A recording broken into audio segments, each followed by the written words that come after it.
appreciation. Yeah. Myles, big third quarter for you that kind of ignited this team's comeback. What was the halftime message that allowed you and this team to kind of get going in that quarter? I think it was all about our trust, man. I think that first half we just weren't in sync. We weren't together as a cohesive unit as we were in the past, and that was really just the message: just to get back on the same page and get back to competing and playing hard and let the chips fall where they may. I feel like that's a message I personally been preaching, over the past week or so. Is this week's got to play harder, man. It's a make or miss league, but hard play covers up a lot, and we have the guys to do it. What did you find in that quarter that maybe wasn't there in the first half, or what shots were you able to get that weren't there? I think just my mentality. That's all that was, just being more aggressive. My guys trusted me. Coach gave me some play calls, and I was able to get busy a little bit, and it was perfect. TJ, for you, the 7 losses in a row, you guys are down 21 in the second quarter. How big for this team in general at this stage of the season was this win today? Yeah, I feel like a lot of teams in our position would have probably put their head down and said, here we go again, lost number 8 in a row. But we've been saying it all year. We don't quit. This team has a ton of fight. It's annoying that we have to come back from leads from a deficit like that. But, we showed a lot of maturity tonight for sure.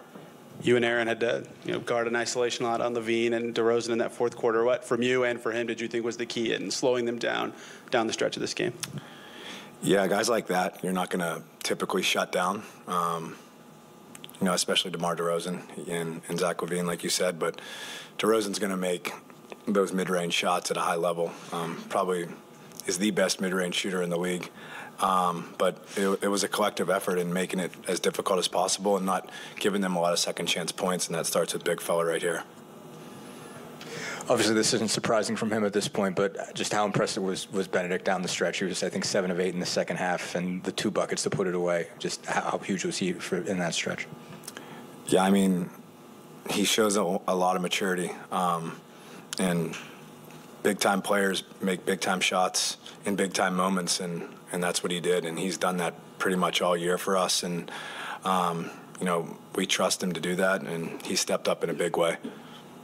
Just to kind of keep going on Tony's point just about the offense, what functioned better in the second half? You go from, I think, 46 to 70. That's a huge change there. Just what all was just flowing better offensively, again, for both of you guys? Yeah, I'll go first. I think in the first half, when you play against a defense in the half court the whole time, because we're not getting any stops, your offense is typically going to struggle. But we were getting stops in the second half, getting it out, pushing the pace, and getting in the paint and making guys rotate, and that's when we're at our best. It really starts with him, man. Just to echo off that, the pace that he plays at allows us to, make reads. He's a lot of the time when he's aggressive, he's getting in the paint, and he's either going to finish or make the right play, and that's huge for our offense, especially when we don't have a lot going for ourselves, in a given possession. So, he's huge with that. Obviously, just from this performance, you guys had a lot of fight in you, but how important was it to see it get rewarded? I guess, especially after a couple games when you really have played hard to get a win, so that you get something out of that. Yeah, I just think it was just huge that we were back home and our crowd was able to give us that energy, especially down the stretch. I think that was one of the bigger components for us is just getting them back into the game, and just when we hear the chants and just everybody's up on their feet. That's a huge thing for us, and I think that's what really ignited a lot of our run as well. Myles, what contributed, do you think, to that switch to that hard play? Because it's one thing to know you need it, but another thing for everybody to follow suit. CJ said it, man. We just, a lot of teams, I think, would have put their heads down and said, forget it, we got a game tomorrow. But that's not really our team makeup. Rick really harps on us about, our mentality when it comes out there playing hard and out scrapping the other team. That was the message before the game as well. And we got our hard hats on and, got the job done. TJ, matched a season low 8 turnovers with such a mismatch of lineups. Why do you think you guys were successful in taking care of the ball? For one, I think I only had 2 turnovers when, the last couple of games I've been giving it to the other team quite a bit. When your point guard is turning the ball over, typically you're not going to win a lot. But as a group and as a collective in practice, just working on getting people the ball in the right spots and making the right reads. I know this is a bit off topic, but just the way that we got him the ball tonight and in position to score, it was just such a difference maker. You know, we don't win this game without this guy to my right. Well, I thought the key was getting a little traction defensively in the second quarter. And while we didn't win the quarter, we held them under 30. And we had a positive halftime. We talked about the fact that we were still very much in the game that they played last night. And we were starting to do some things that were causing them some problems, and just to hang in and stay together. And that's exactly what happened. The guys fought their butts off in the third quarter. Myles was tremendous in the third. You know, we really started wearing him out on the inside, and then he hit some outside shots. And then, down the stretch, it was just guts all the way. You know, the deflection play on on their last possession was huge. I think Buddy was the one that got the deflection, and then we were able to finish the game off. But 29 in the second, 25 in the third, 23 in the fourth. Those are winning numbers. We had the question before the game tonight about expectations for defense in today's NBA, and sub 30 point quarters are doable, but it's a lot of work, and you got to impose will, and you got to get the crowd into it. You talked a lot about defense yesterday at practice as well. What impressed you about the way that you guys were able to turn it around, like you said, in that second quarter, and down the stretch, the way Aaron and TJ were able to slow down some of their better players? Yeah, I thought Terry Taylor, really reestablished himself tonight. He gave us a physical presence. He generated some second chance points when the game was mucky and ugly, and we weren't able to get any rhythm. And one of the things that we've been talking to him about is, being more physical with that big, strong body, and he did it tonight. And so that was big. Mathurin was just great tonight offensively. And he was really into the game emotionally. It's as animated as I've seen him in huddles. And, our guys really wanted to find a way to win the game. You lose 7 in a row. That's tough. That's tough. But McConnell had another enormous game, big plays throughout. And, we just had a lot of guys that really contributed. You mentioned the 7-game losing streak. How big to you is it to, not only win this game, but come back from 21 down to do it for this team right now?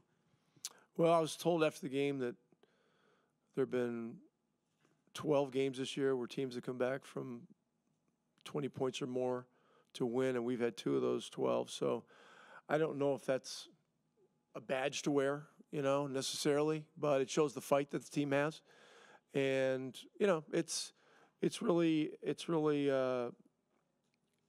it's hard. It's hard to play from behind in this league. And they're really good, but they played last night.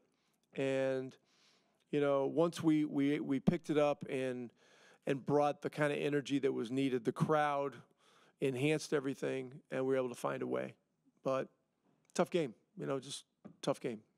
You talked about Myles' big third quarter, but what did you see, what got him those open looks, or what did he do well to get to open spots and really kind of change the flow of the game in that frame? Well, we put in a new action for him yesterday that gave him 2 looks at getting the ball in the post. And, it was effective. He was able to score some. His activity led to some open shots. We were able to draw some fouls that helped us get to the bonus earlier in the quarter. But, it was something that was, we thought was needed, that could help. And in the third, it kind of got us, organized and on path, on task to what we needed to do to have a chance to win the game. Rick, you talked about wearing them down kind of in the second half. They played last night. Does TJ is that what he does? Is playing against him the risk is you're going to get worn down mentally because he just doesn't give you room to breathe and tonight it was Levine, but it's whoever it is every night. TJ McConnell plays with an annoying persistence that everybody wishes they had on their team. And, he's a supercharged competitor. And that's that's really a great compliment. I mean, everything the guy stands for is totally about team. And, you know, he banged in another 3 tonight, banged in his only free throw, and, you know, had 20 and 10. So, you know, put that in your pipe and smoke it. So how is TJ, he is annoying. He's very annoying. How is he so popular? What does that say about TJ that other players after the game, they all want to see him anyway? I mean, it seems like it's hard to pull that off. I would think so. I haven't had any luck doing it myself. But he's just, yeah, my feeling is that TJ McConnell is a guy that players throughout the league respect because he brings it every single night. And the NBA is a hard league to bring it every single night. It's just, there are so many excuses you can make. Everything from frequency of games to travel schedule to, you know, this bus isn't as nice as the last bus we had. You know, all kinds of stuff. But he always keeps smiling, and he always keeps coming out and picking guys up full court and getting into their shit. Apologize if you've been asked about him already, but this is nothing. Where you been anyway? Talk to your rookie. I was talking to Ben, so I wanted to come over and ask you about him. Just asking. So yeah, no, that's why. And I know it's nothing new for him at this point. He's had so many big moments already as a rookie, but just what's to say for him that he gets, you know, kind of the biggest buckets of the night to put that away, 7 of 8 in the second half. Just how impressive was he down the stretch? Yeah, this is where he's unique to most rookies, where a lot of rookies are hitting the wall and losing steam. He's actually gaining momentum, and that's I think the thing that's most impressive about him. He just has a capacity and a will to compete and get better. He stays in the gym all the time. You know, you got to run him out of there, and you know he knew a game like this was coming. He knew it, and you know, I mean, we certainly couldn't have won it without him. But you know, besides all that, tonight was the most animated I've seen him in huddles. You know, bringing teammates together and being encouraging, and you know, we can do this, and it was amazing to watch. You know, and the 3 that he hit on the left wing may have been the biggest shot of the game, and then he made some other stuff happen too. But you know, he has an indomitable will to compete and getting the ball in the basket and to outwork you. I wanted to ask you about him being more vocal. What's the evolution of that been like for him? For, you know, because he's a rookie. There's obviously some veterans on this team, or even young guys that talk a lot. What's it been like for him to kind of find his voice and where it fits? Well, I think you'd have to ask him. I'm not a mind reader.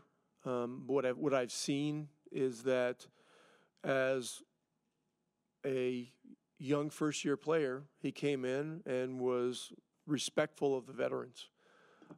As it's gone along, you know, these guys respect his ability, and they look to get him the ball because they know he can help us win. All that has equaled a certain synergy that has brought the entire team together, but it's brought a little more verbal and vocal stuff out of him, and it's been great to see. And you know, we always talk about the human element and, you know, the meaningful experiences in life. But when you're able to connect with your team, you know, in an environment like this, come from behind, help make it happen. I mean, that's a memorable experience, and we want to make as many of those as we can. Second half is the biggest change that kind of helped you guys get over the hump after being down 20 in the second. Hey, just Rick and his and LP and their leadership and the whole coaching staff and like the players, the vets stepping up, and just we know that we're too stagnant in the first and second quarter.